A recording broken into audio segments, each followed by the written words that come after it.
was born a bodybuilder and I will die a bodybuilder. This is the #1 bodybuilding show in the world. It was really spectacular. We're gonna go up to $500,000 for the winner next year. Pacific West Injury Law. Injured? Call 602-HURT. Car accident? Call 602-HURT. Our firm is dedicated to you and your recovery.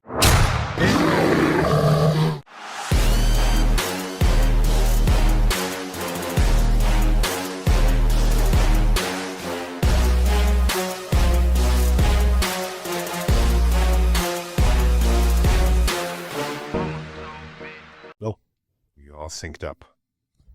So we had a... So we have a special guest that walked in the building today, man. I'm kind of unexpected. Yeah.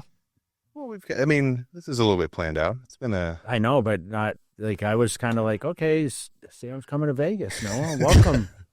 Yeah, well, you don't do a lot of podcasts, so this is a very rare opportunity. Is this for your us. first like in-person podcast? No, we did when we were with Hostile. We all kind of had one, Heath, one, Paul. But that was same. I mean, same style as this sort of, just like in the kitchen, like the Airbnb we were staying at. But who else to go to than? But is as professional as ours? Just kidding. It might be a little more professional. It's not a. It's about the end result. If people knew how this was here, they wouldn't. Well, it's good to have you, man. Like we just obviously lot of stuff we want to ask you. Kind of fill us in on kind of what's happening. I mean, day-to-day vlogs. I mean, you're crushing it still. Yeah, no. What are you 4 million yet on YouTube or? Maybe a couple months. I think it's like 3.8 or something. But the dailies, I'll keep those up for a little while. It's a lot of work, man. It's, not as well for me at least. It's so quick to make dried. It's like everything that was being recorded was already going to happen anyway. Like when some of these guys, like a more content creator person, whatever they're doing, okay, we're going to film today. Like that's the day. It's a new thing. You got to get guys, videographers and everything, rent a space. It's like, I was going to work at anyway. Throw the tripod on, talk about it, more like almost just like putting my inner monologue. You talk as you're going through the repetitions and all that sometimes too. Well, right? maybe not mid-set, but after. Like if I pick a row, I'm like, okay, I'm already on it. I'm going to do the set. It's like, this row sucks. I'm moving on. Just jump to something else. Do you do all the editing yourself too? Yeah. It's actually my first introduction to the editing is like before you post like a long video like that, you can't just do a little CapCut edit on your phone.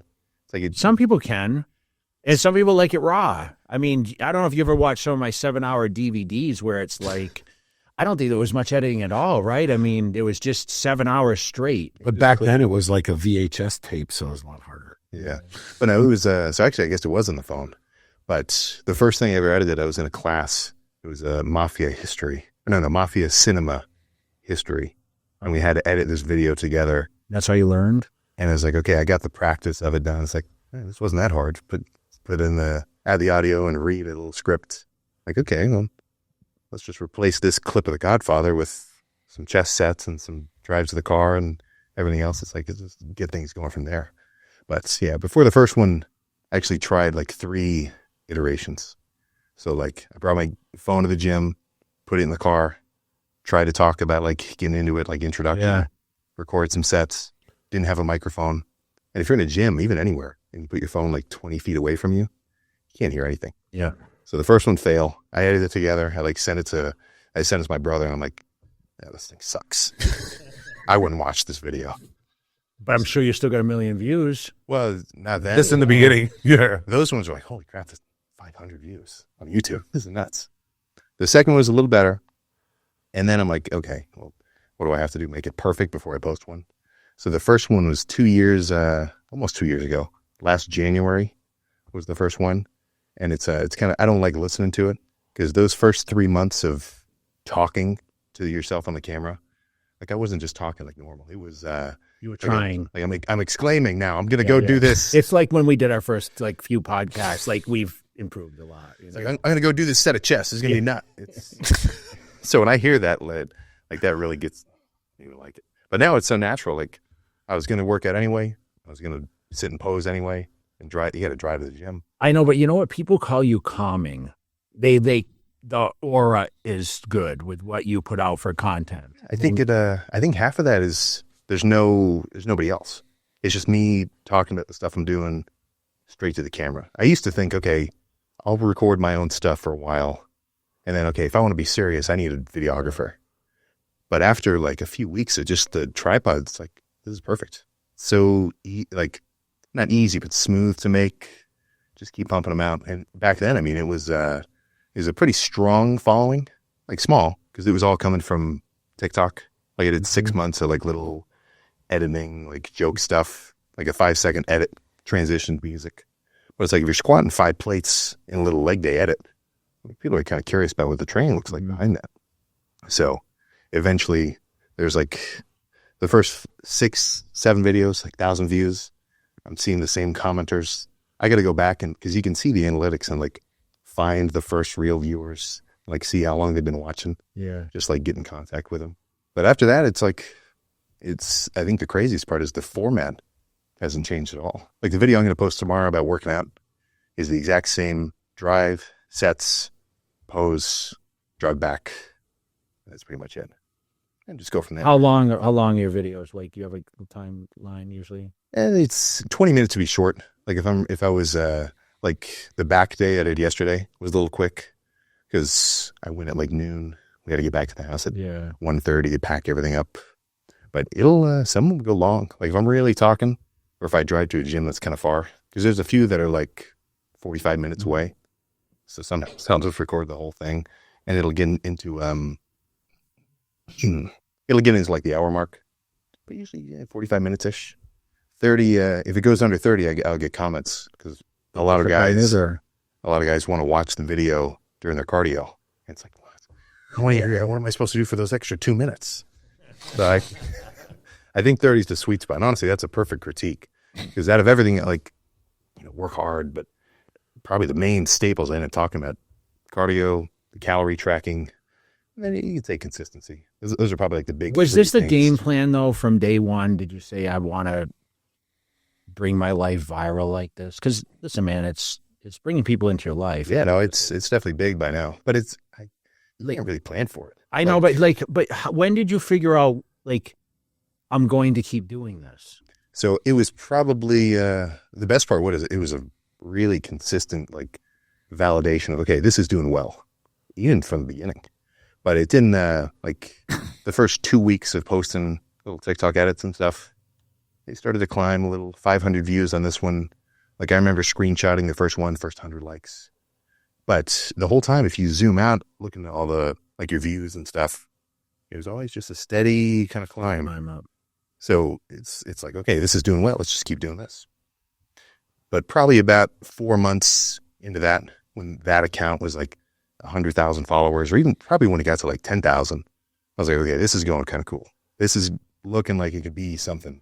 This is all on TikTok? Or Yeah, this is all on the TikTok. And at how long did you transition and say, I need to put these on YouTube? Right. So it got big enough, maybe probably the earliest ones at like the 3-month mark. Because like some of these sets are like 3-plate bench, 5-plate squats, all sorts of whatever. I'd get like, you should make workout videos. Not a ton, but like about 3 months in, I'd get some of those. And eventually got to the point where I was like, okay, my phone camera's bugging out. It's shaking. I had to put a magnet on the back of it. So it would like, because something about the iPhone 7, not to call them out specifically. Yeah. But I was like, okay, I'm going to have my parents upgrade my phone. I'll have a cooler camera. It's perfect time to start making a more workout video out of it. Yeah. But it probably took like 4 months before that felt like really natural. Because even the first one, like there's a couple clips where like I'm in the gym recording a set of hamstrings.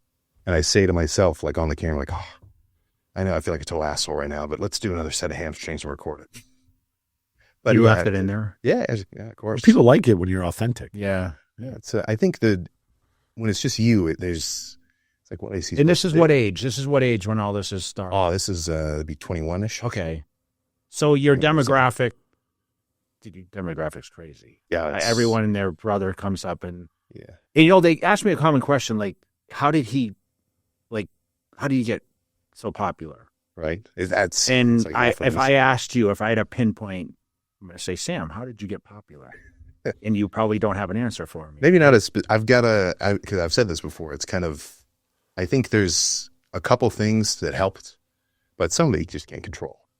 So I think just for anybody, like I don't, it's, I wouldn't say sleazy, but a lot of guys look at social media as like, okay, this is how I'm going to blow up and get famous. And that's it. It's like, oh, I want to be famous. That's the end goal. So a lot of them are like, okay, what's the trick to do it exactly like that? But it's like, if you want to put something out there about any niche thing you're into, because if you've done something for years, like anybody that, like if you took a kid who go-karts religiously 2 hours a day, years, and you said, make some videos talking about go-karting, he'd go on forever. He could do a 2-hour talk about this understeer, this everything. But if you want to get that pushed out to more people, then I think number one, consistent posting. Obviously, if you don't post anything, it's nothing's going to get out there. You kind of have to tell the story of what you're doing. But the consistency is number one. And I see a ton of guys where they post a lot, and they've been posting for like the whole time they've been around. 2 years ago, even like 3 years ago, I'll see the same dudes. But there's an extra step where you got to adjust a little.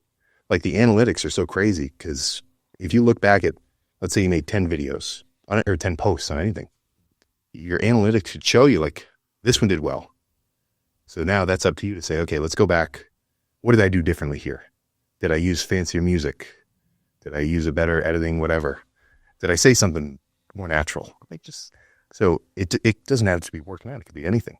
If you post a lot and then you look back over like 1 month, say what did good? Maybe I'll try to do some of that. And then you just keep doing that process. You should eventually get to something. But I think there's a balance of like, okay, you have to post stuff you like. You can't just only post stuff that does well, because that's when you get into like, you only do trend videos. And if you follow that streamline of like, okay, what does really well? And before you know it, you're like, we're doing a 10 OnlyFans girl workout in the gym. Clickbaity title. It's like, okay, well, that's stupid. That's just you're turning into like a Mr. Beast sort of thing. Because it's like, you should follow sort of how people respond to things, but you've also you got to like it yourself. Authenticity. Yeah, a little bit. It's like a lot of your demographic, man, is way wider than I would have expected. Yeah, I'll get off a plane. The pilot's like 65. He goes, "How's the flight, Sam?" Yeah. I feel like I'm freak. Like I asked him for a picture. I was like, "This, yeah, it's just extra funny." Yeah, it's all over the place. It's like, I think looking at the numbers, 50% under 18 in some kind of spread. It doesn't tell you that data. 30% like 18 to 30, and then it kind of tapers off upward. Do you think you should post, like you said, consistently the same times every day, or does it just have to be every day? That might help a little, but I mean, you probably want to post them like 2 a.m.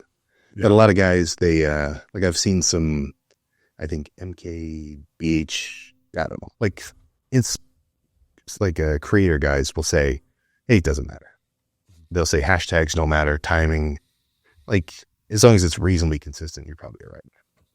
But yeah, I think if you're, because I mean, everybody says, okay, I want to post this workout video. I want to, like, who doesn't want to be the next Gymshark athlete? I mean, that's so classic. But it's like, all right, man, you got to post this stuff for like years.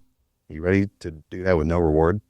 So it's kind of it's sort of similar to the working out. Like, you're not just going to be jacked after 3 posts or jacked after 3 workouts. Yeah. Like, it kind of takes a while to build it up.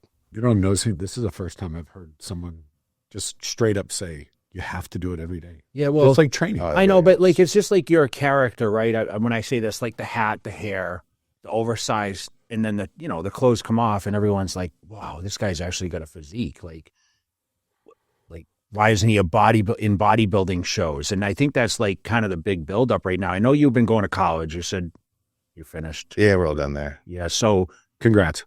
Oh, yeah. And it sounds like you're being an entrepreneur at this point. You have a lot of stuff going on. But like when I say this character, it's not insulting. It's mean like people recognize you but you walk in here and you're got the trimmed hair. Yeah. You said you did reset every year. Yeah. Okay. Like it was way shorter in January. People they forget. Yeah. I mean, and it's crazy too, because a lot of the videos people see are just reposted random TikTok accounts from any time period, and it's all when I have short or long hair. So for me to come out with short hair, like, was a holy crap! I can't believe he cut it off. Like, that's him.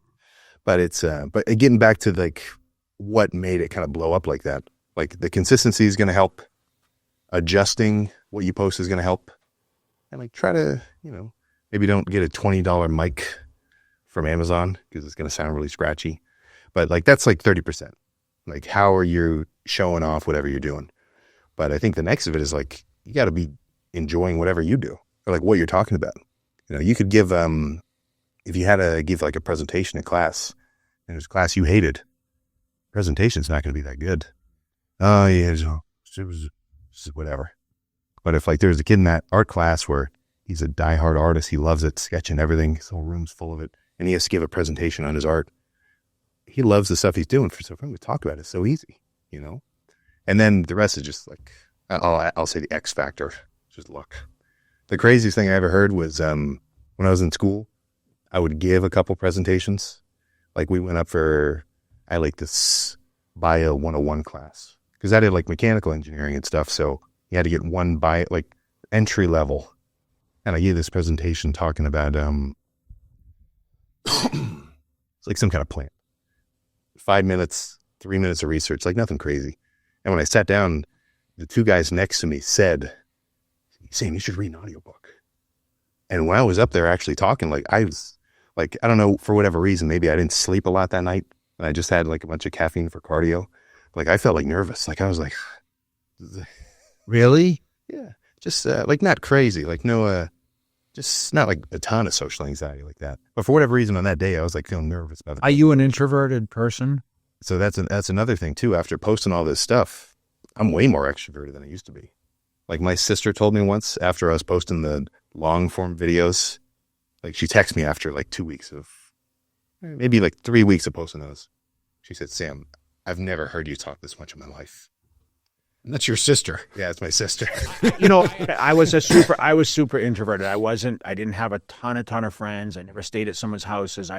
So bodybuilding they came to me very easy. The gym was like my outlet because I loved the individual side of going in the gym. I don't know what you feel like when you go in the gym, because once again, I don't feel like you're going in the gym alone. If you're filming on a daily, that can become like you go into the office, right? Does that hinder you sometimes? Is there ever a day that you're like, I don't want to take the cameras today. I just want to actually because for me, my guys call me to like film stuff. I'm like, no, man, I need a leg day on my own today. Still, and I'm not competing. You're a young guy. I don't know. We'll talk about your future plans, but is there ever a day where it's like, I can't do this? Not as much as I probably would have expected, honestly, because it's like the workout was going to happen anyway. I know, but do you ever like you film sets that you do sets that you don't film? Nah. Oh, I won't film like whenever I warm up. Like, if I'm about to do chest, I usually just cut right to that first working set.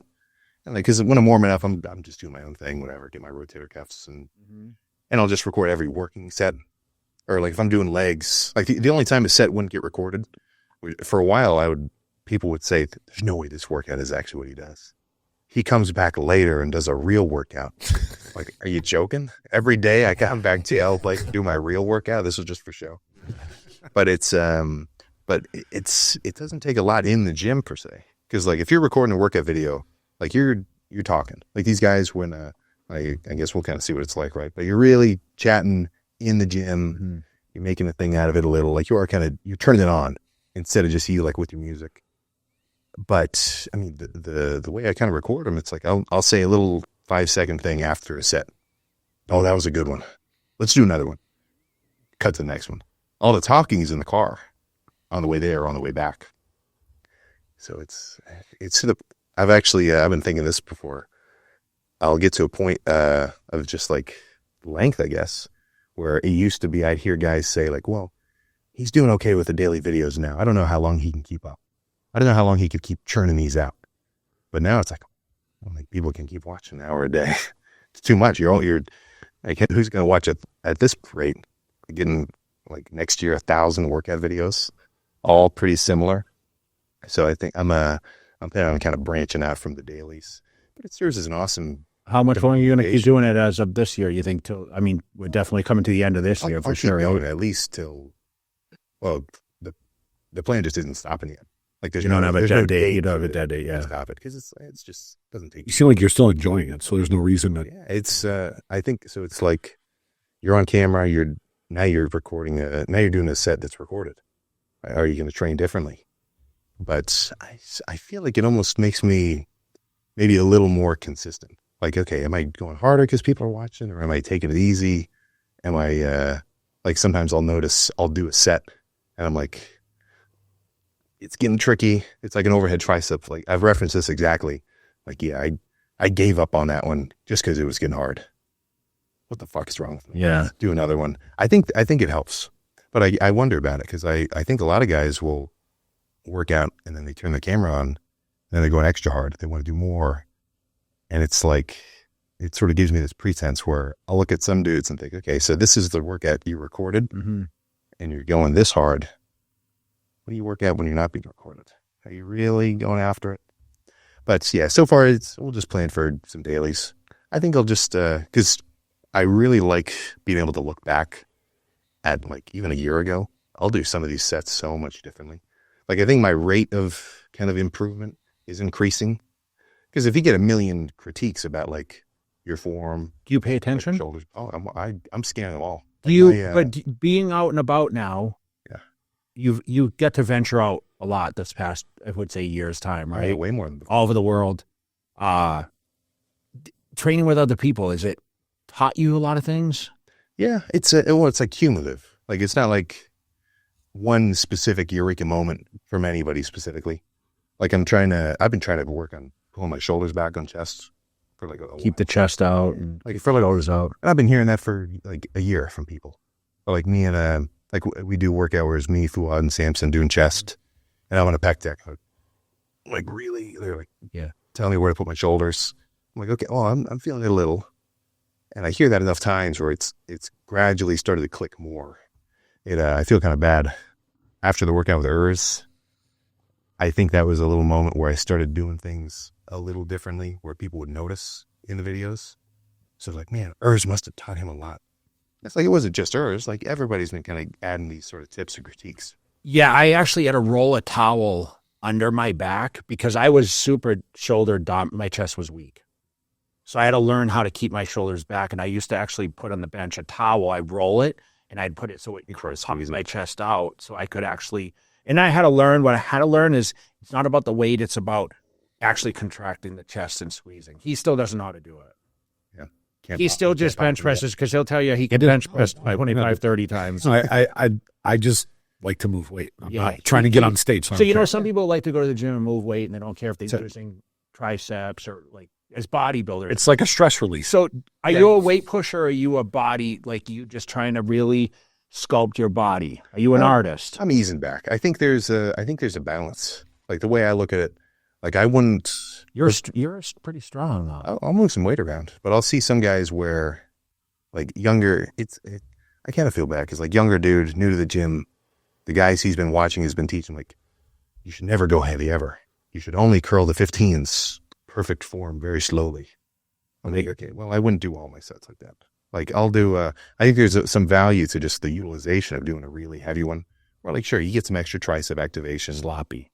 I like sloppy sloppy training. I'm a sloppy trainer. I'll say, Yeah. Okay. So that's a new gen. I'll say this will be a dirty set. Okay. Or I'll say this will be clean and slow. Yeah, you know, when we would go to the gym, Jay would do curls, and he'd hold the bar, and he kind of does this. So I would do the reel, and I would say Form King, and you'd see him like this, and people get so mad. You can't build arms like that. It's like, Look at him. Yeah. obviously it worked. Yeah. Oh, and that's the weirdest thing too. You could see the biggest guy ever. This guy's got no idea how to train. If he's got no idea, then what is everybody else? You know, like all sorts of stuff works. But if you only sit and just wrench stuff around, I think, yeah, you're going too crazy. You should be a little more methodical. Like it's like I think you got like a bell curve. Like a lot of sets should be normal tempo. No, you don't need a full hold and the squeeze. Just a regular straight set. And then they can ease out where I might do a really light set of squeezing flies or something, like 20 reps. Or I might do like a heavier set of chest press, more like 8 reps or something. Maybe if I accidentally go too heavy. Like if I'm doing a Smith machine and I get 7, I'll usually just make that a drop set. Like I'll make 8 the cutoff. Like if I got less than 8, that was just too heavy. Yeah. So, So that's your number, like 8, like Yeah, a minimum usually- of 8 usually. Yeah, I never like going below 8. And dieting down, I mean, it's not as much of a problem. I'm not going as heavy. Anyone that gave you motivation, like when you decided to looked at bodybuilders, Oh, right? yeah, You look well, at powerlifters, you mentioned Tom Platz to me, you mentioned all these people. So is there anyone particular that you looked upon for, like, I used to look at the magazine and say, okay, I want to see the guy with the biggest arms. I'm going to follow his routine. Okay, that guy has biggest shoulders. I want to follow his routine. What is it like, looking at the social media channels or through, like, who do you follow? Who inspired you? I think it's getting a little different now, just with because now training is a thing. Like training specifically, there's channels and there's guys completely dedicated only to what's the best way to train. Like it's no longer how did Tom Platz train, or how did this guy train, or how did he train? Like you're not looking at specific anecdotal evidence of this guy who did it like this, it worked for him. It's like, okay, what's the best way for everybody? And then now it's okay, this guy's wrong and you're right.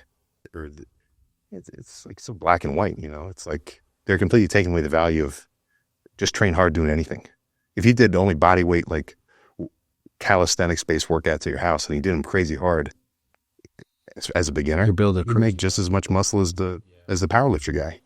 Now later on the line in your like development, I think the weight training is probably the way to go.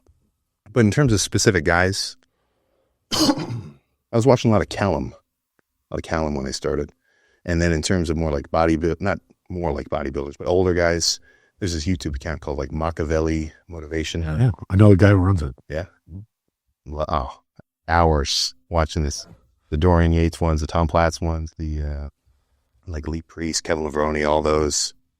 And it was to the point where all the videos that you watch about how to train, and like you watch all the Athlean-X, like I was watching a ton of Jeff Nippard videos. He made them really well about like, you're a beginner, how many sets should you do a week? And of what? And push-pull legs, like just basic stuff. Because I mean, the outline's kind of been set up. You don't have to be a neuroscientist to think, I should hit every muscle group twice a week-ish. So I would look at them more for generalized motivation, but I can't really pinpoint specifically a movement where I was like, he did this, I want to do this. Except for Tom Platz with the squats. That took me a little while to get into. Have you done 50? What do you do? 50 reps with 4 plates? Have you ever tried to do like a ton of reps like that? I think the most I've done was I did like 4 plates for 20 reps. But in terms of like a higher rep set, maybe not as much. One guy tried to break his record in Vegas. Yeah. He's all equipped though, right? I don't. He didn't hit it. I remember he fell short. Well, he still did a great job. Yeah, I but saw he a ton. fell short. Yeah. It was like 585 or something. Yeah. I It feel like was way more than I would be willing to try. Yeah, but that was the only one where I was like, okay, he squatted. I should just do squats. And it took me a little while to get back to leg press. Because when I was 2 years in, a lot of leg press, a lot of leg extensions. It took me a while to start doing hamstrings. I remember I used to think, well, why do I want the back of my leg? Yeah. I want my quad to grow. What am I doing? So are your hamstrings weaker right now? No, I don't think so. Because I mean, that was just back then. That was like a while ago. I think they're reasonably balanced in terms of, I think triceps I'm trying to work on to come up, which I've seen some extra, I feel like I've seen a little bit of extra gains because like thinking about the videos and like being able to see how I did this workout versus now, I think triceps has changed the most. Triceps used to be, all right, let's put 3 45-pound plates on the stack, straight bar, not even get to 90. Like here was probably the top. Yeah. Just pump them out. It's like I felt it. So it was a pretty good reaction. Like, okay, this seemed to work. My triceps are really sore or they're really pumped up. Like but totally missing out on the stretch position. So now with the rope, it's like I'll half the stack, slow, fail at 8 reps or 10 or whatever, just because it's like, I can't get past this 90 mark. Triceps has changed the most. But hamstrings, you got to be a Tom Platz or a Jay Cutler to have legs that are just overdeveloped where you skip them. It was genetics for me. I'm not going to lie. That's why. I'll skip back sometimes. I've gone through month periods where there wasn't any back training. Yeah. Because I did high school I was doing gymnastics. High school, middle school, like 11 to 16, and all their stuff is back. Like you do a ton of pull-ups. Every time you're swinging around stuff, you're like using your lats. So even before I even started working out, I kind of had like a lat spread from all those. What'd you weigh in high school when you graduated high school? Graduated, I was like 195. It's good size. 200. That's what I was too. Yeah, somewhere around there. But when I started working out, I think I was like that's probably 165 or something. So a little. So you had a good physique in high school. Yeah, I was getting there. I was already never. He's nodding over here saying, so your brother says that, yeah. Yeah, no, it's I think it must have started when I was younger. Like if I think about whatever my psychological motivation to get bigger was, like when I was a kid, like 8, there was this some mom on the swim team who would always like make a big deal, like Sam's got abs. He's not 6 years old. He's got abs. I bet a shrink would have something to say about that. How like it grew, but yeah, it was kind of so it's always kind of like on the bigger side of things. Not even like more like cut.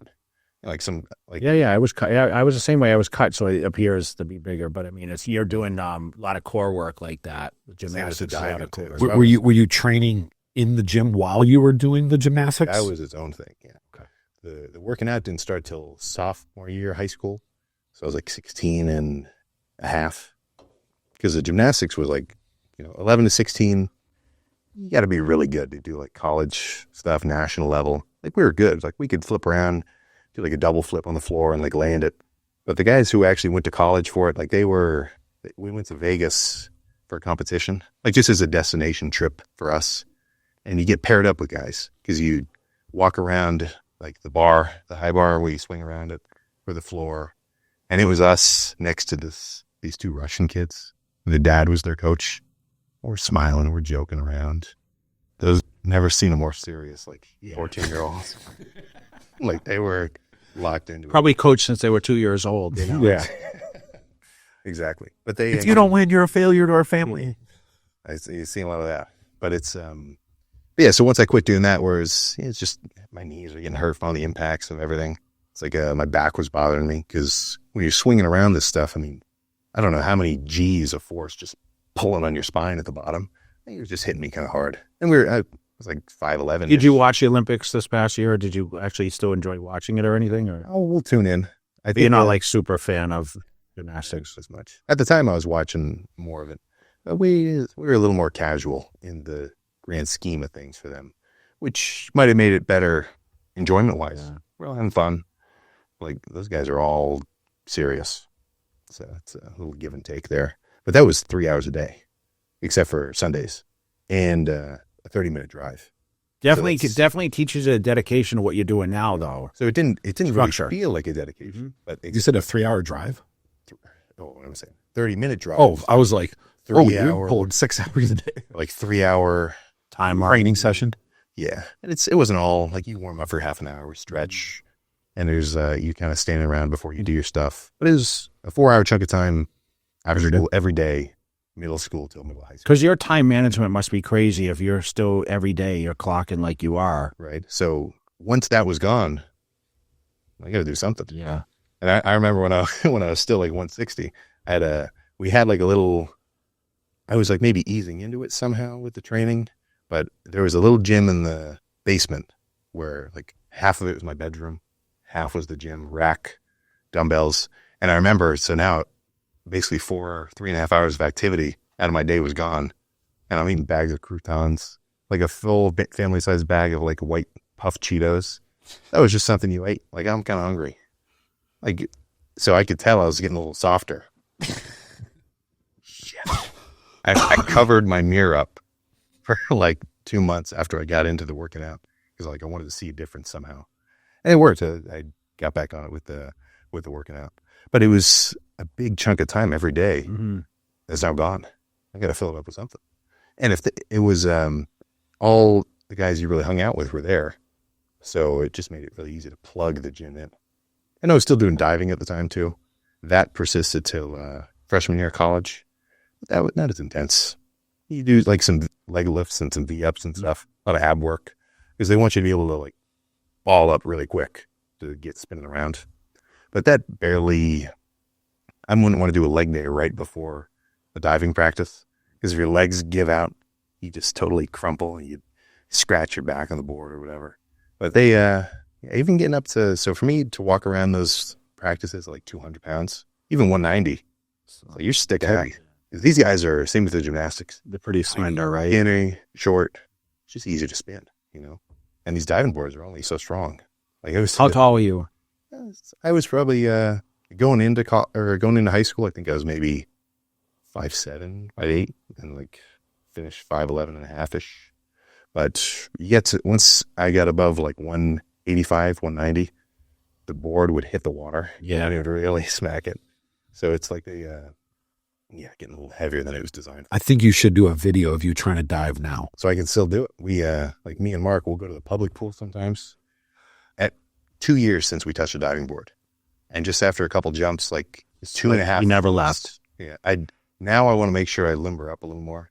Like I've been stretching, not my entire body, but like adductors, hamstrings, like sit in the straddle and try to really reach flat. And I, like even the flexibility memory is still kind of there. Like if I were to sit and try to spread my legs out as far as they could quickly, I wouldn't want to go even probably a little less than 90 would be tight. But if I sit for a minute and ease into it, like I can get pretty wide. So I'd want to loosen up before that. But I do want to go back to a pool. Are you a good diver too, or? Yeah, were you competitive or too? Also, okay. Yeah, we were both doing high school. Those are cool videos. You do it once a year or something, just to show. Right. All right, let's see if I can still do it. That's a perfect plug. Say something like that, because with the bodybuilding, it's always the guys where, sure, these guys are huge, but they're not athletic. Yeah. So then he gets to say like, okay, can you do this? 3 flips. Yeah, that's actually like, we haven't spoke to a lot of people because Phil played basketball. And, Brian Shaw was a basketball player. So you have certain athletics with people, but swimming's the whole, like diving, it's just totally different. Yeah. Who's the one actor? Spy movies, partner, like The Rock's the other guy, bald, British. Jason Statham. He was a diver. Okay. Like he's a little dude though. Yeah, I've never seen him. But he was higher level than me. He could really do some stuff. Wow. But that's with somebody like Eddie Hall. Yeah. He lost the swimming look. Yeah. A little while ago. Wait, wasn't Eddie like a high level swimmer? Yeah, no, he was. Yeah, he was. His old Speedo, everything. Yeah. Did you know that? No, I didn't know that. I want to say like the way we did the collab together, he and I. But yeah, no, he was like a legit national contender, but he was not the size he is now. Because he's done some videos where he'll like put the Speedo on or something there and try to do it again. And you can tell he knows what he's doing. He's 400 pounds though, so that's a little different. So that helps with the diving too. I'd imagine so many guys are like, oh crap, I gotta pose with just trunks on. Yeah. I've been doing this since I was younger. Like it's whatever. Everything's still covered up. It's just a little on the slimmer side. But it's you can't find a pool like that. Like pools that even have a diving board, rare. Like they're open like an hour a day. It's just not as it's kind of a risk. Aren't they opening? Did you see that thing? They're opening some massive aquatic center here. They got approved for it, like Olympic level a facility here for diving and that'd be cool. All kinds of stuff. I saw it.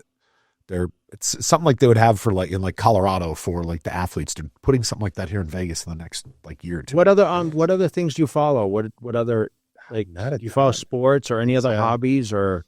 I'll tune in. So at the house they're always watching tournaments that are playing. So I'll kind of tune into some of that, but not as much with any other kind of sports. Do you feel like your days kind of cap like you have a lot of stuff going on with?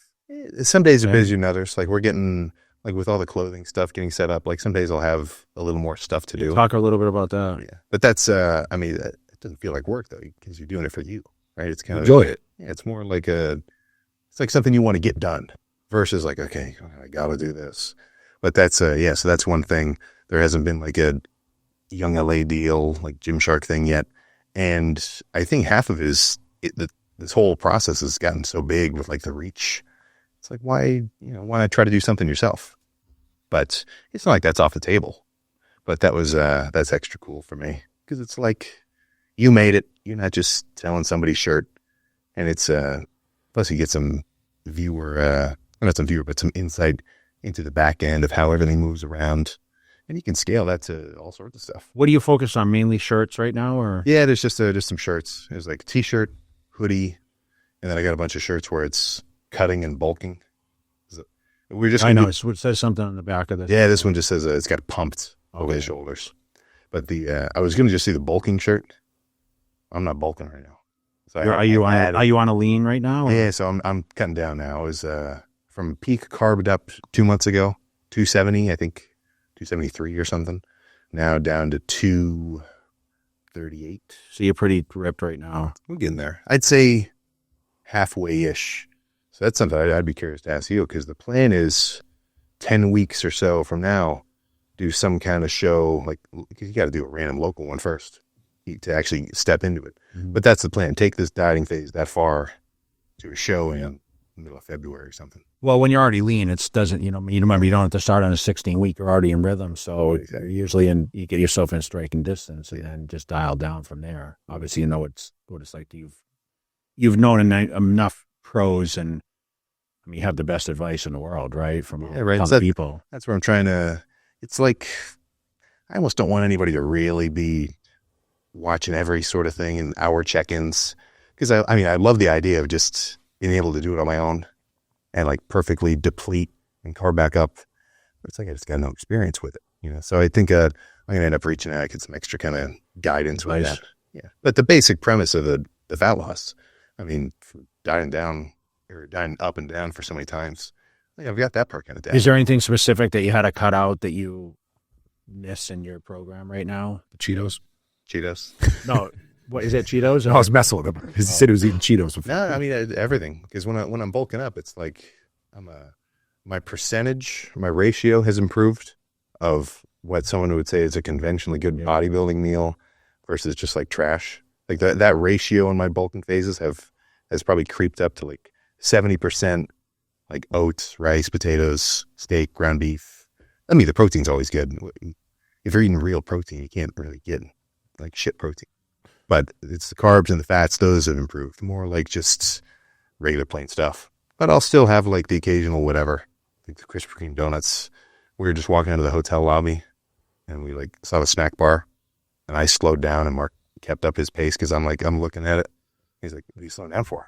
What's going on, man? You trying to keep him on track, or? He's like, what do you want, something there? It's hard when you travel though, man. Yeah, right. It's like hard both ways. If you're bulking up, it's hard to get all your food in.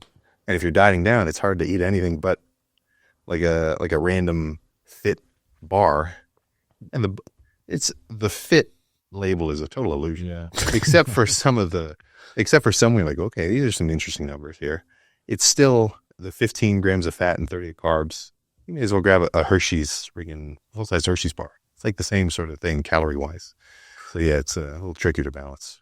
It was on the way from the rental car place to the hotel that we stopped at the 7-Eleven. A couple tubs of like little deli turkey, all sorts of like Gatorade Zeros and stuff. So a little bit of the hotel room's a little stocked with regular kind of food. But the tracking the calories helps. That's something where I've never been into the meals. Like that's all here is like this many meals. So you do calories. Yeah. Well, it's ratios. Well, sort of. It's because I'll aim for like 150 grams of carbs a day, 75s of fats, and like 250 of protein.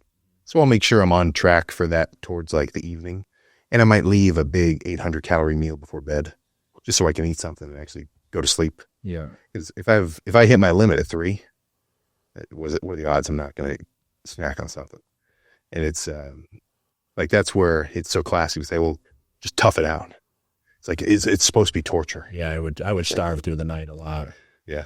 Yeah. Do you have a particular goal that you have from this? Like, do you have a goal with the bodybuilding? Yeah, well, it's I don't want to say secondary, but it's kind of like I just want to be bigger. That's what the whole thing like is. How big? So there's a limit. I'll say that every so often.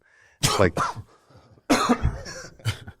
like whenever I'm talking about or like if I respond to some kind of comment, or it's like, all right, Sam, well, are you ever going to get to 300? It's like, well, I don't know specific numbers.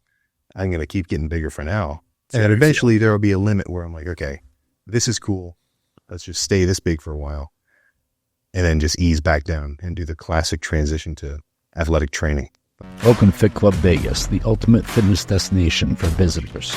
Drop in for a day pass and experience our 10,000 square foot fitness playground. At Fit Club, you'll find state-of-the-art equipment and a sound system so good you'll hit your headphones.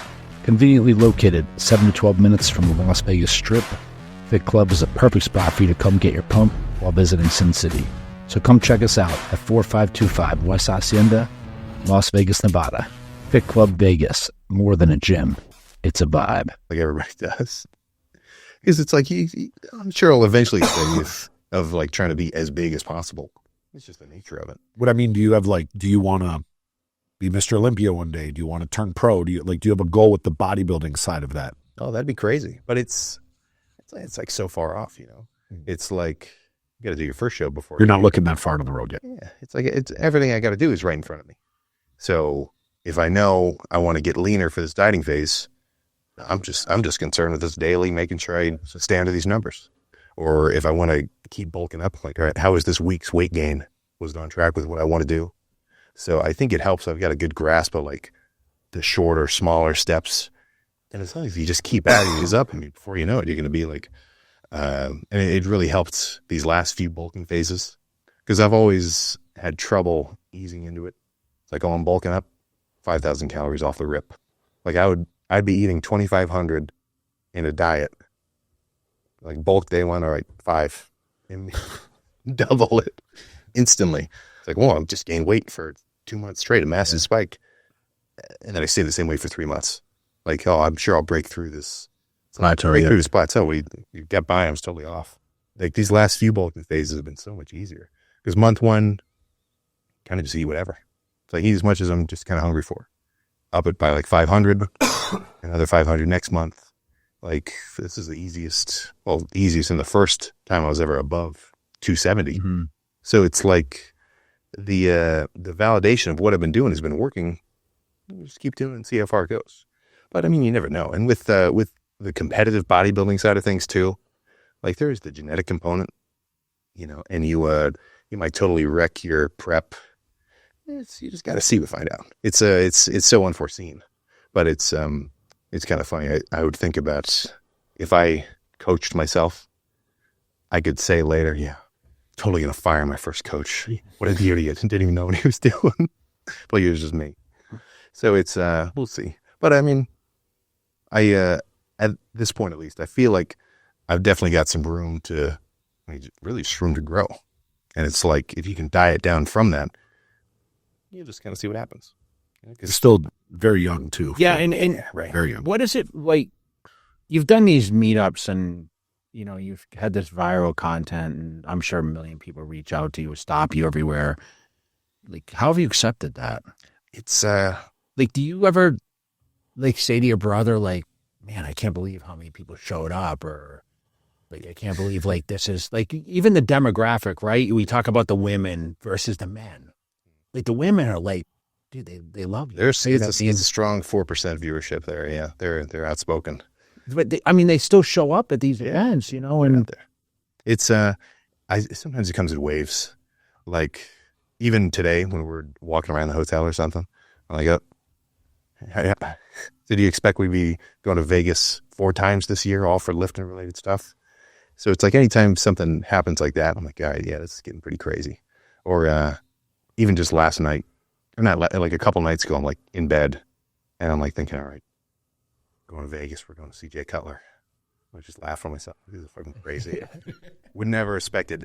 Well, you know, it's kind of funny because I shouted you out on TikTok and I said, hey, maybe we can train together or something sometime. And here we are, like, you know what I mean? Right. But this was like literally probably over a year ago because like I have a young kid that, you know, helped me with TikTok and he's like, you know, Sam, you know, something about, I don't know if you mentioned me or something. And he's like, you know, you should shout him out and whatever. No, I said there was this, yes, something was said about me or somewhere. So that was, all the TikTok videos were just like jokes. Like those were like, I want this to be funny.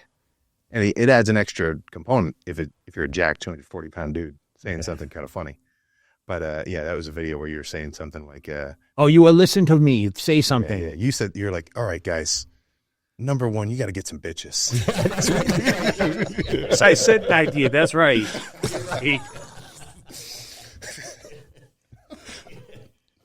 Like that was some random clip, and then it was that was when I was posting all the like scared of women jokes. Yeah, because it's such a good contrast. Big muscular dude. You want to work in? Oh my god! It's just funny, but it was like, all right, no longer a Cutler supporter. And the video was like, it was like a 5-plate squat, like for whatever. yeah, But yeah, but it's so like that's, Arnold. yeah, I mean, yeah. I didn't expect that either. I'm walking down from the like at the Arnold, and I forget who it was, but like, they pulled me aside as I'm in the lobby. It's like, do you want to come talk to Arnold? Well, yeah. Just Lee Priest is drinking a coffee next to me. He's sitting down. I'm like, what is going? Everybody I've seen on my phone who I've been looking up to this whole time. I know, but they all come to you, Sam, and they're like, "Hey, Sam, what's going on?" And like, it's just like, how do you we've know known me? each other forever, right? Right. It's but yeah. So half of that, I think, what one thing that kind of really spoils me, and not like spoils, but was just worked from the beginning, is like the growth was very steady.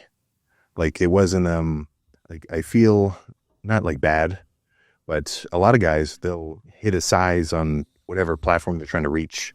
Because I mean, that the goal is kind of numbers, right? You want it to keep growing, and these guys post the same stuff. Like they're not making the adjustments of like trying to do something new or creative, but they're just posting the same stuff, staying the same size. Maybe they're just physically staying the same size. Like you got to change something, and they don't get the feedback from the work they're putting in. And that could be a little like, I mean, imagine you went to the gym for a year, you look exactly the same. Hey, you put in all this work. It's like, what do you get out of it? But with the socials, like it was always a grad, like there was never, like it never went down. Like it was always just a gradual 5% up this week, 10. There was a big spike last year, like August, December, where the YouTube was where it really like got a wider reach. But it was like every month the YouTube account doubled in size, like 50,000, 40 or 50, like 40,000 to 50,000. That next month was 50 to 100, and then 100 to 200, 200 to 400, and then it was like 1 million before the end of the year, or something along those lines. But even from the beginning, it just kind of eased its way up. And then in person, it was the same thing. Like I'd be at school in the grocery store, and somebody would say like once, like, have I seen you posting stuff before? So, I mean, I've never seen this guy. Or maybe he was in a class I went to. And then the next month, maybe 2 guys said that. And then it was like 3, and then like it just kind of eased its way up from there. So it was never really abrupt. It's like if you got in a hot tub and it was cold at first, and you ramped up the temperature slowly, or like the frog in the boiling water, doesn't notice because it just increases gradually. But it's like every time I look back, I mean, even 2 years ago, like something like this would be absurd. Like I was just telling Mark when we were walking in, or when we were in the hotel, I'm like, this were 6 months ago. My heart would be pumping out of my chest right now. I'm like so nervous. But it's, you gradually get used to that sort of stuff. But looking back at how big it's grown, that's when I say, okay, this is really nuts. Well, it inspires a lot of people, man. And like, that's the one thing I always tell everyone that either competes and gets to a level, or like not you're like kind of the new age, content, social media. I'm sure people come up to you and they're like, man, like what you said or what you did, or like, I can relate to you, and it inspires people, and it's not just people that want to bodybuild. It's people with other like lifestyle or goals. And that's the one thing that's crazy about like the people that touch me. I'm like, I say to people all the time, how do you know who I am? Like, well, you're Jay Cutler. I said, okay, well, no, but how did you follow me? Did you have a boyfriend, or like, how do you just find some random bodybuilder? And, it's the craziest. Sometimes people find you in the weirdest places. I was going through a tough time. I'm dealing with more weight loss people now, as people have transitioned to I saw one of your thing on nutrition, which, I mean, everyone used to come to me back 20 years ago. They wanted to be huge. That's all. How can I get bigger? How can I get bigger arms? How can I bench press more? I mean, that was kind of the goal. And in the gym, I'm not going to lie, like, as much as being a bodybuilder, like, I know we talk about training, and I wanted to be able to squat the most. I wanted to be able to bench the most. And, unfortunately, I went up against the guy who was the strongest bodybuilder ever, right? Ronnie. So when he sat here on the podcast, and we actually asked him, did you ever see Jay coming? He asked him, when did you see Jay coming on your radar? He said, I didn't. I was like, damn. I was like, my ego was just busted down, right? I think I don't believe that though. Yeah. No, because just before that, he was like, he called you after you won a show.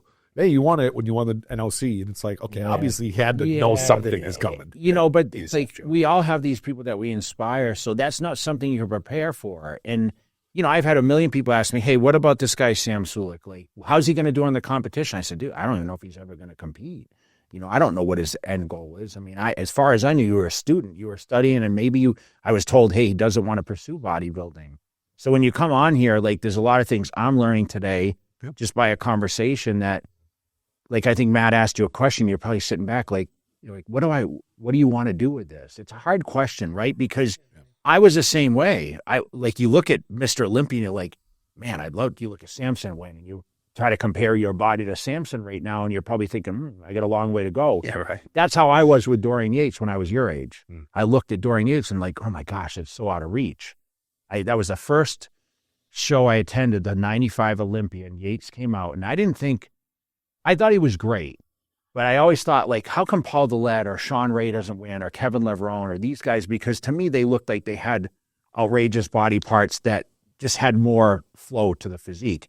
But when Dorian came out, I said, this is why he wins. It was so crazy in person than you saw. So when you're attending these shows now, like, you got to witness the Mr. Olympia. Yep. I mean, you're friendly with a lot of these guys. Like, is it like looking at it like through video and whatever else, and now seeing it in person, is it a huge difference to you? Oh, it's different. There is a certain impact to see it in person. But what you just said about Kevin, or no, what am I saying? Kevin? Dorian Yates. Yeah, what am I thinking? But a mirrored experience of exactly what happened when I saw Chris come out with everybody, with hers and Ramon. Because when honestly, when they were standing there, like, I'd probably lean a little more towards looking at the arm heavy dudes. So he's not posing or nothing. They're just standing in line. I'm like, Ramon's is looking pretty round. What's going on here? So is this going to be an upset? And then, like, so I'm going into it like that, and I watch them all come out and do We talk about this all day. I watch them do their individuals, and then I see them stand next to each other, and they're doing their lineup poses. And I'm like, okay, whoa, he just really spread out his shoulders and outside chest. And it's like every time he'd run through a pose, I remember afterward, I ran into Hani, we were talking about it. And I was like, when they walked out, but watching the actual poses in the routine, it's like the lack of weaknesses are just revealed. You're like, okay, that's why. Structure, bro. Yeah, just like totally complete. And pictures don't show it. You have to see the movement. Right. And that's, I hear that so much in the. So you were favorable towards classic. Oh yeah. Okay. And it's like, I see it's so strange to look at, because the comments are so valuable.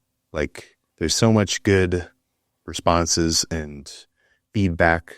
Like, I mean, I get so much from it, but sometimes you have to put a little filter on it when you're looking at it, because I'll see the same comments. Well, he's pretty big, but he's nowhere near Urs. And then I'll see, he wants to do classic. He's way too big. He's got to do open. Like, Urs is a classic, and you're saying I'm smaller than Urs. So it's like, so I think classic as the debut would be the goal, but it's really just a weight thing. For me, for that local, whatever kind of first show, I got to be 217 depleted. So I'm going into it with a. Is that your cap? Is that the weight cap in amateur? Yeah. So I got to go into it with the cap of, okay, I'm 227, 3 days out. You really lean, 10, that'll just come off. I mean, just a day of travel, if I don't drink enough water, I'll drop 5. So that's what I'm thinking. Regan went from 242 to 227 overnight. He was a classic competitor at one time. I don't know if you remember that. It was before you probably. He was an open, and then he went to classic. I think I remember seeing that he swithed from. He won New York Pro as a classic. He was 242 the night before, and Chris Aceto sucked him down, and he made weight, and he didn't say anything. And then he did one classic. And then after that, because he almost killed him. Urs gets he needs to go to open because he gets big in the off season, man. Urs. Like, he was a little extra carved up, but he was still in show physique. Yeah. Like, I mean, I'm sure he'd got an extra 5 pounds that night from just the food he was eating. But I think that was a reasonable representation of like his size. And it's hard to compare, because I was like a month or like 3 weeks into dieting. Prepping, So I'm as soft as I'm going to be. yeah. And flat. But it's, yeah. So if I can get down to there, which puts me at about a pound a week, maybe up it to a pound and a half last couple of weeks, start doing 2 cardio sessions a day, that sort of thing. I think it'll be cool. But if I'm too heavy. So you know the poses. I mean, you've been like, that's the whole thing. Yeah, I gotta get the routine ready and everything. Yeah. Not sure what music to pick. Well, you got to find something that you like, you know? Right. But it's so there's always like it's classic routine. Rock. That's what I'm trying to think. I'm thinking bodybuilding. I'm like, you know. So you got the rock, and then you get the guys where it's real angelic, like okay, there's got to be something in the middle. It was really funny when we watched all of the I don't remember who was the girls or the open guys come out when me and Mark watched the Olympiad. Yeah. But you know, the routines, we're watching the music, like, all right. All the men's physique guys had like a bunch of gangster songs. Yeah. And as soon as they started like all the guys sitting next to me were like singing the words to them. Yeah. Like, oh, that's right. But it's like, what am I supposed to, you can't come out to Gangster's Paradise. It's like Yeah. it just, White guy from Ohio, right. Gangsta's Paradise. Yeah, it just doesn't match. But it's I want to pick something kind of funny like that. Because if you pick a cool song, it's just cool. It makes it more of a thing. Well, he can do his show and then go right into the Arnold. We'll see what happens. But that would be. Can he just go to the Arnold, or If he qualifies, he can go to the. If he has to qualify. Yeah. Okay. Yeah. So you have to what? Yeah, just be nationally qualified. I think it's not even you have to win a local one and get like second. Top 3 or top 2 or top I 3. think top 2. Yeah. Yeah, we're cool. I got to at least I'm hoping, but you never know if some German guy's gonna wear the German Sam Sulek. It's like twice. No, but you'll be able to do it in your backyard. So your family can be there, and that would be a cool. I was about to say, we've pretty much got the complete opposite situations with the Olympia and the Arnold. I don't have to go anywhere when the Arnold comes around. You just driving. Your family was there last year and everything. I think, right? And then you got the Olympia right here now. Yeah, that's easier. I mean, this is I came here, and the first one is 99. It was my first one, and then I came here in 2002. So I've been, it was here for a while, and then of course I went to Florida only for the COVID stuff. Well, it's been switched. It was at Mandalay Bay right here, and then it was at Orleans Hotel, and now it's at Resort Rose. Yeah, they're locked in over there. Yeah, that was really cool. I was all the confetti at the end. It's just a wild show. It was extra funny. We're sitting there when we're seeing all sorts of other like fitness guys walk in, and they're wearing regular clothes instead of your normal like gym workouts and stringers and stuff. It's just funny seeing everybody you only see on your phone walking around in person like that. And you went up and talked to people, or did people come talk to you? A couple came talk to us. We just we were laying low. We were like in the back of the front row before it went into the house. So we just kind of sat there and watched everything. There was I think it was like Jeff Nippert was 3 ahead of us. I don't think he saw us, but we were looking at him. And just all sorts of guys like that. So do you ever follow any stuff on YouTube? Like any of the other? Yeah, creators? I tune in. I see a lot of younger dudes on the TikToks. Okay, but what about outside of fitness? Outside of fitness, I watch so much camera videos, like photography stuff. To learn more about? Yeah, because now it's just like a hobby. Because it's like, oh, how do I do this? Like watching reviews of all the stuff. Like if somebody's a car guy, they're going to, oh, this brand released the newest turbo. I want to watch this video about it. Are you a car guy or? Man, nothing yet. Just the Camry so far, which has kind of become a staple. I think I'll love it. I'll just keep that thing. He's a golfer. You're into golf clubs and all the simulators. You have a simulator at home? That's cool. We do. We might get one out. I think you should do that. I think that would be good. Can you golf? I can swing it. We went to Top Golf. Oh, that's like me, right? You went to Top Golf where? Yeah, well, it was in Columbus. Okay. And I got it to the point where I was like, whatever their driver was, I was doing like 10 in a row straight, 220. And then my shoulder's getting tired. Yeah. I feel my forearms. You got Top Golf here? I'm feeling my forearms where I don't normally feel them. And then the apartment I'm at has a golf simulator in that little lobby building. Yeah. So I remember one time I went in there, just started swinging the driver full power. And I'm like, oh, triceps bothering me. Freaking tweak my tricep for like 2 weeks. When I grab that golf club, you're gonna have to get one at the office. You have to set up a simulator there. Yeah, it'd be a little compound style. But it's activities. yeah. He says he'll tell me all the tips where it's like head down, keep this arm straight, try not to move too much. It's like if you break something down to just those little steps, it makes it so much easier. That's where I started my lessons. I was going to say, you know who wanted to golf? He was like, we should start golfing. I lived on a golf course. He's a good golfer. I'm a good mini golfer now. But after I had shoulder surgery, it's hard for me to, you know. No, he did you get Christmas? Like, yeah, didn't you get my fiance got me like 5 lessons. So, but I really want to just go out on the course, man, and just kind of. The main reason I want to do it, I just want to film the whole thing. Because it's to make fun, Of course. If I can do something better than you, I'm going to. Because it takes, you're going outside your box, right? I mean, be like you taking me diving. I mean, Yeah, right. You don't want to. That's a great video too. Down before. Yeah. Where's the nearest pool? how much you weigh right now? I think probably with all the food I've eaten so far, like 240. Yeah, see, I'm about 235 or somewhere around there. So I'm getting mogged. That's Right. that's what anybody. That's such class. yeah, There's what do you say, mug? you mogged me. Yeah, mogged. Yeah. Not exactly. There's that's but yeah, with the genetics too. I mean, there's some guys where they're 20 extra pounds heavier than me, but it's like sometimes you get more of a blocky look, or like some dudes are going to be 50 pounds lighter than me, but just the ratios of everything is just so crazy. So it's like, you can't control that, but you can control you doing your cardio and actually training and doing your diet. So it's like you just kind of have to see how far you can go with it. Good. But in terms of watching anybody else, yeah, tons of camera videos, and that's most of it. In terms of watching stuff, I'm like trying to work on my screen time. I tried getting like a little MP3 player, so when I'm at the gym, I don't have to be on my phone. Mm-hmm. I can't handle the wire though, and I went back to the phone for the music. But even just walking around, I'm scrolling on Instagram so long, just watching nothing. It's like I'm up to date on all the Kai Cenat stuff. Yeah. Just from scrolling. I don't even know about any of this. That takes up a lot of time, though. That's like people say they get addicted. You addicted to social media, you think? Not so, I don't really pay attention to like the people I follow. I just see like stupid reels. And that's where I get it, where someone throws something at someone's face or something, or someone slips and falls. Like that's the shit I see. Yeah. Mine is mostly travel stuff and watches. Yeah. So I like to travel, so there's constant places all over the world that just keeps coming up on my feed.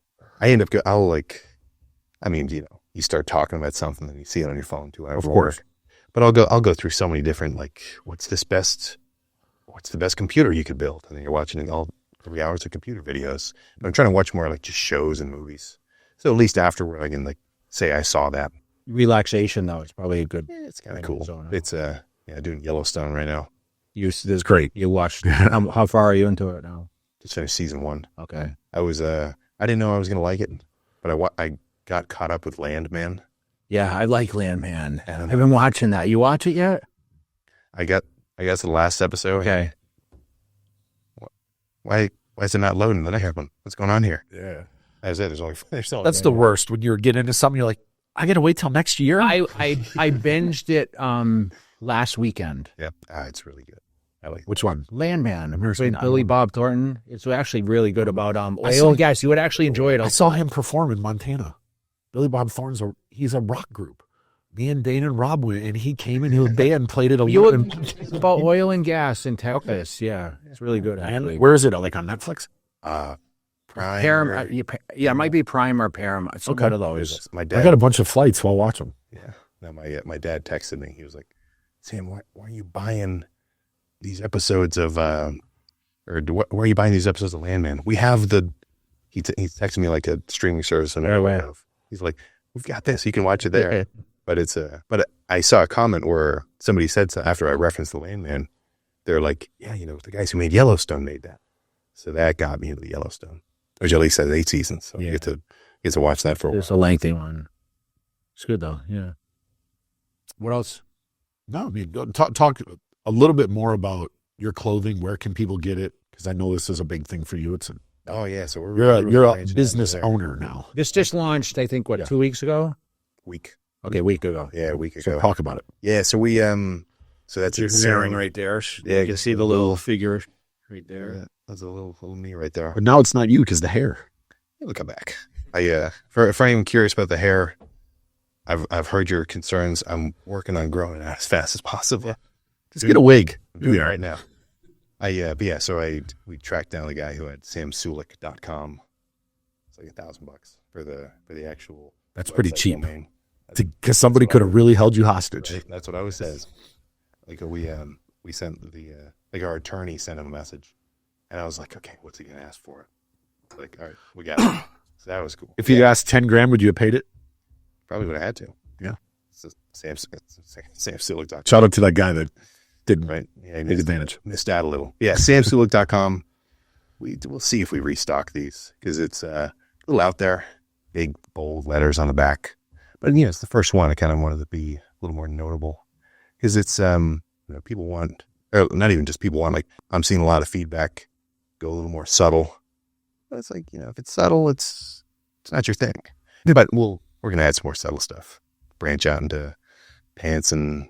So you have a whole line. Yeah. We'll kind of, this is you could say this was like the silicone line for the first one. And then we'll branch out from there. Do the 4% line for the female viewers. Well, the females end up wearing the guys' stuff anyway. That's what I found out. Yeah. Yeah. Well, they wear a big oversized tees, half of them now. I see a good overlap of the hoodies at least. So the t-shirts and the hoodies I think they're sold out now. There's still the bulking and cutting shirts, but we'll probably just get some new stuff going next month and then just change it up. Will we see you at the Arnold either way? Oh yeah, no, of course that's locked in. But we'll see if we want to do a booth. See what happens. Put Mark to work, ready to work a little bit, or Did you go last year? Yeah, he checked it out last year. It was nuts, but a little overshadowed at times. Was that your first one you went to though? That was the first one I went to where I was Being in. you. Yeah, exactly. In the mix. So a year prior, I almost didn't bring this up. You had a line. So this was 2 Arnolds ago. You were doing meet and greets. I think it was maybe a Saturday, and there's a huge line. One of my friends, Maverick, we're all like, okay, well, this line's way too crazy. We're not gonna be able to wait for it. He grabs one of the security guys and says, hey, I'll give you $20 if you let us 5 jump the line. It's like this line's like probably 1,000 people. Yeah. So we jump in right there in the front. And there's I'll have to send you over the picture. We had like a little video where we're talking to you. And you're like, or like my friend Maverick goes, this is Sam. He's getting into bodybuilding. He wants to do classic physique. What do you have any tips for him? And I remember you said something like, well, it's not all about the size, man. You gotta get the conditioning down.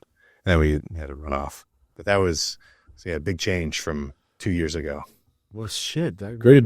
That's I didn't. So you weren't super popular then, or were you viral? That was actually that was March. That was about 9 months into the posting. Okay. I signed like 10 tubs of pre-workouts that day, walking around.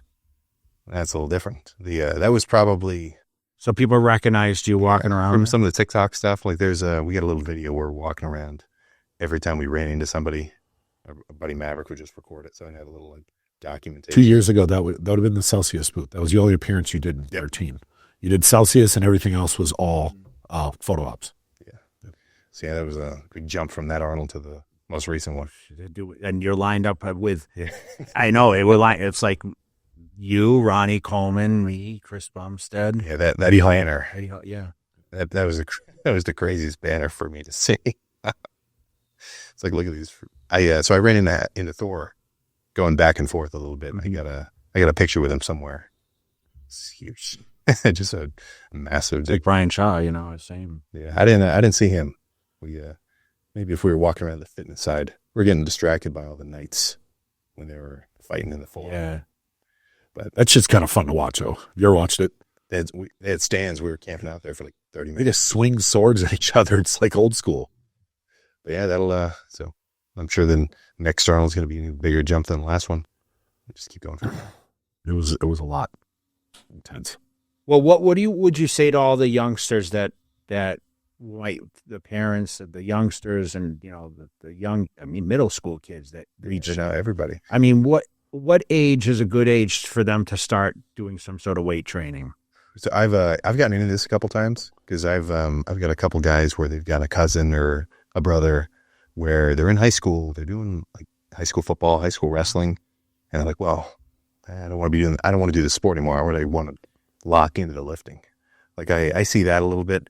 It's like I think you can do both. You know, it might not feel like you're doing both as much because you might have to do a football workout this day, and if you did legs, then you got to do your chest day the next day. But I think try to balance it as much as you can. Like how many days a week do you think? I mean, if you're working out even 3 days a week, like hard, how many steps ahead gains wise are you from somebody who works out? Like none. Like even just starting there is such a big jump to, the cardio and the calories, those are the interactions and those are like the sort of approaches where I get like the most excited because these guys will show me, or even at the gyms I go to, sometimes I don't see the same people because they come at different hours and I'll talk to 17, 18-year-old guy. His dad's there. We're all he's like, can't believe we ran into you here. Check this out. He pulls out his phone. He's like, this was me 15 months ago. This is me a year and a half ago. Unrecognizable. 120 pounds gone. Yeah. And it's instantly, and like, I can't even portray it well enough when I talk about it. But with anyone like that, I get to say like, okay, so you actually know about the calories. You actually know about doing the cardio because there's no way to not do it. Like with anybody who you're 15, you start working out. You don't have to do much with the diet to see some results.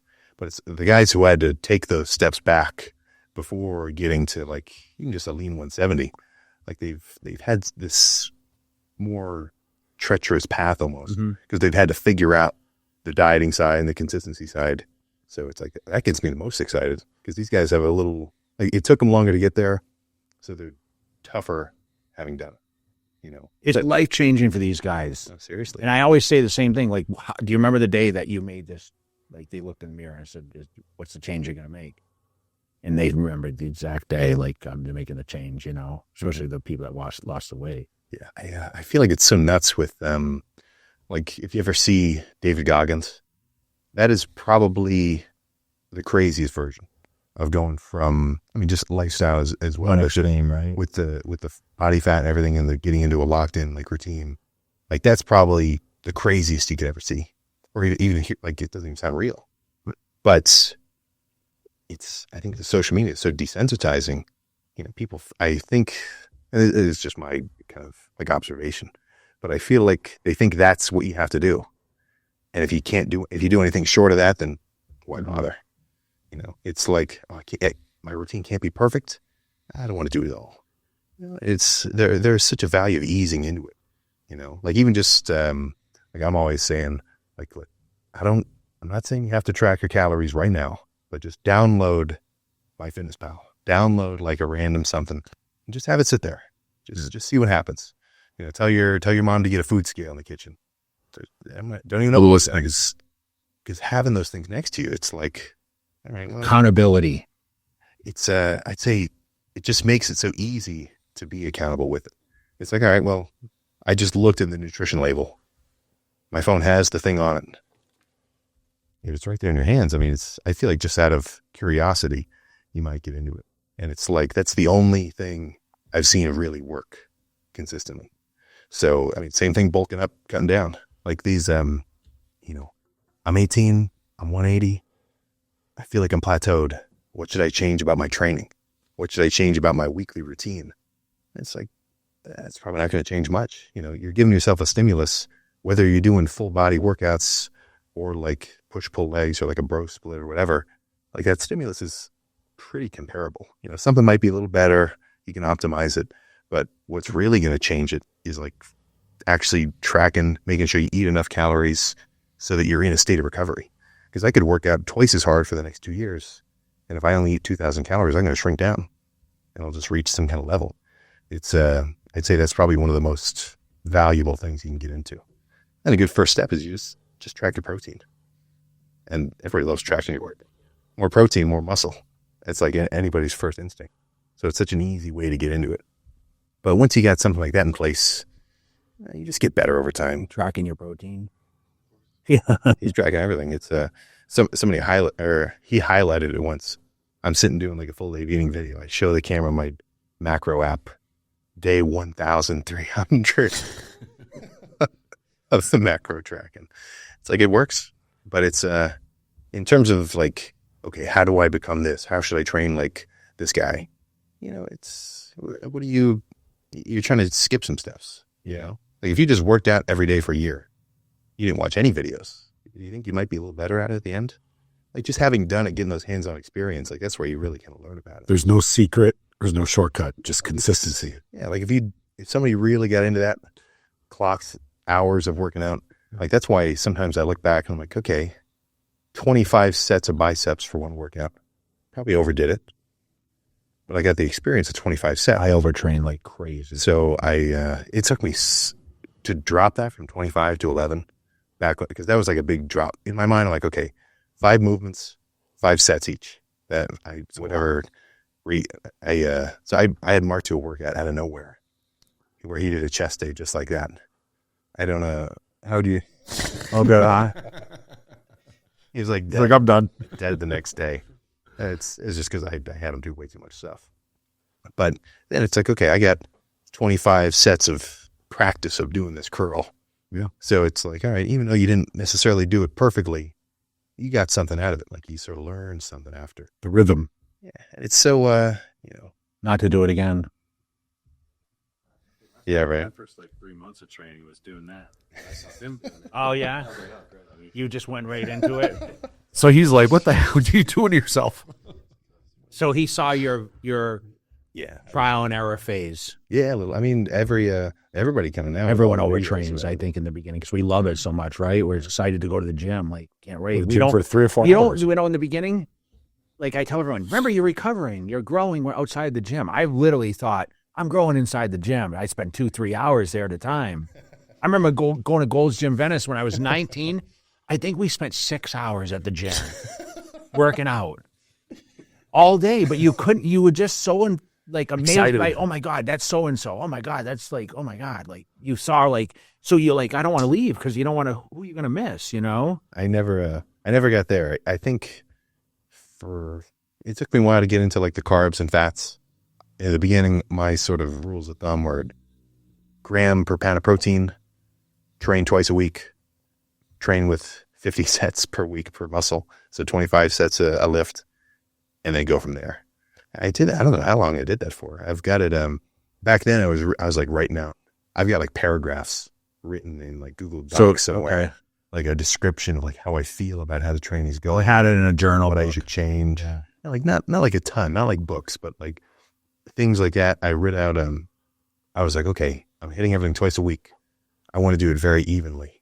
I've got a table where it's like Monday, Tuesday, Wednesday, and it's like quads and triceps, biceps and rear delts, side delts, like, because I wanted it to be as balanced as possible. It's like, okay, quads are a big muscle. I should pair it with a smaller one. Chest is pretty big. Maybe pair with a smaller one. But it's like I would have gotten more out of, okay, maybe just do less sets and make sure you hit a failure in every one. But it's like you just learn it over time. But that, nobody wants to be wrong. You're still going to change it up over time. I'm telling you, like you're doing what you're doing now. You're still going to go through. I went through trial and error to the very end. Like I never trained for any Olympia the same as I did the one before. Yeah. Like me now versus last year, pretty different versus me last year and the year before that. It's like you're always trying Next to year will be, you'll right? learn something new. Keep doing it. You'll hear from new people. And it doesn't even have to be so big as having the reach of all these different like professionals. Like it really sucks when I see the guys in the gym years on end and they're exactly the same level, which if that guy's at his final form in his mind, then I'm jealous. Like, oh, you did it. Because I think that's what you're aiming for. But if you do, who wouldn't want to say, if you're already working out, who wouldn't press a button to say, okay, I want to have 5 pounds more muscle. I want to have 5% less body fat. So it's like there is an itch to make that sort of progress, even if it's just regular pace. And if you come to the gym and you work out every day and you're already getting pre-workout and you probably do protein shakes or whatever, that's here. Like you're at this maintenance bar. To take it just a little further, to get into a state of making gains, or like getting leaner, it's only a little bit more. But it's, it's hard to be open to new stuff, because that's admitting to yourself, okay, I'm probably doing this wrong. I'm probably not doing enough. I need to change something. Like, that's so much harder to say, or to, not to say, but to think to yourself, than to say, well, my genetics are whatever. This is my limit. This is as good as it'll get. Or just like come up with some other excuse for something. And it's like, who are you making that excuse for? So that's something I've gotten better at, being able to say, like, okay, I probably was training a bit too crazy back, whatever. Like, there's a video of me. I look completely normal at the time. I look back at it like I'm watching myself on a tightrope. Yeah. I'm in the gym at 2 a.m. There's no one there. I'm on a bench with no safety rack, and I'm doing 405 clipped incline. It was just me. Nobody to save me if I like mess something up. And at the time, like, that's just how I roll. Let's move this around. And like, that scares me even thinking about it, because I didn't use collars. Yeah. Like the bar was like, it was like clean. It was slick. So they would slide. Yeah. So I'd have to lock it. But I'm a little more of a Smith machine fan now. So you can never get kills. At least as long as you can, latch it up. Like, that's probably the most jarring example. But it's like something I totally thought was like, you would never do now. Yeah. Wouldn't even think about it. Like, I don't even like doing incline of any weight without a spotter right behind it. It's like you can't just throw it like a dumbbell. Yeah. Well, good, man. We appreciate you coming on and sharing it. We're gonna grab a workout. I got some chest action. Who's got a pre-workout floating around here? We got plenty. Don't worry. You got any around this dump? All right. Thanks, bro. Thanks for coming on. Well, thanks for having us.